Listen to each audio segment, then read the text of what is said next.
All right, dealers, let's do this. A few weeks back, we had talked about Google's Broad Core update, which Google rolled out the first week of December. And just before that, we had served up an introduction to Core Web Vitals, which were the focal point of Google's previous update back in May. That said, new year, new game. Not only will those updates have laid the groundwork for how your dealership site is being assessed in 2021, but based on previous years, you can expect 3 to 5 additional updates to roll out later this year. So what do we know about the changes to come? First off, user experience will be more important than ever. Prior to last May, Google assessed a site's page performance by its mobile friendliness, its ability to offer safe browsing, its HTTPS security, and how effectively it blocked intrusive interstitials or pop-ups. The formal introduction of Core Web Vitals in last May's update fleshed out the metrics that Google would use to determine which sites provide their users with the best overall experience.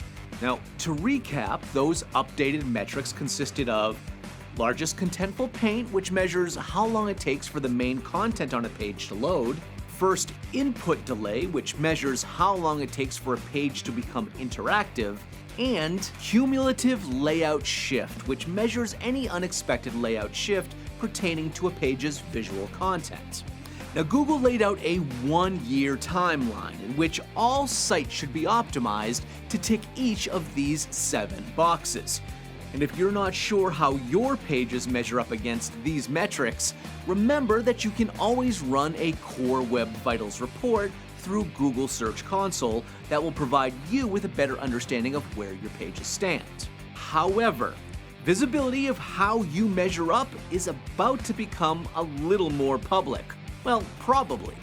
Google has made their intentions clear when it comes to testing visual indicators, which will appear under any search result showing how that page measures up.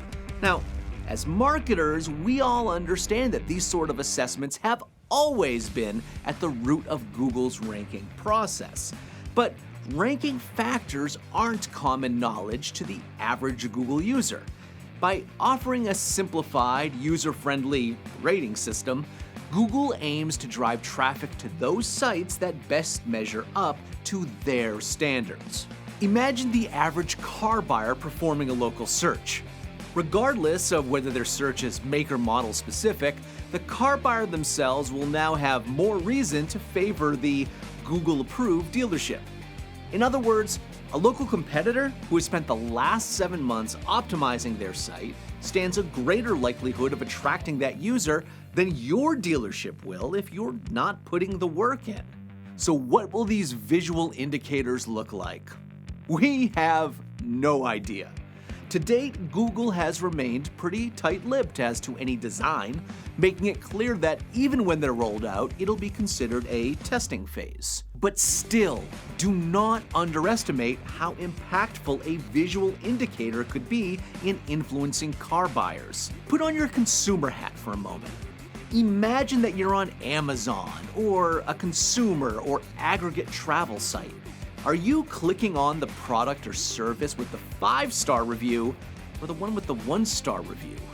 Now, imagine the fact that you could be losing sales because you haven't properly optimized your dealership site to tick those 7 boxes that are pertinent to the page experience update that's taking place in 5 months, even though you had a year to do so. So, if you haven't started yet, get off your ass.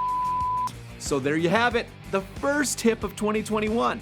If you're new to the series, remember that you can find all of our videos complete with transcripts by visiting us at wikimotive.com. Otherwise, be sure to join us next Thursday and every Thursday right here on Just the Tip.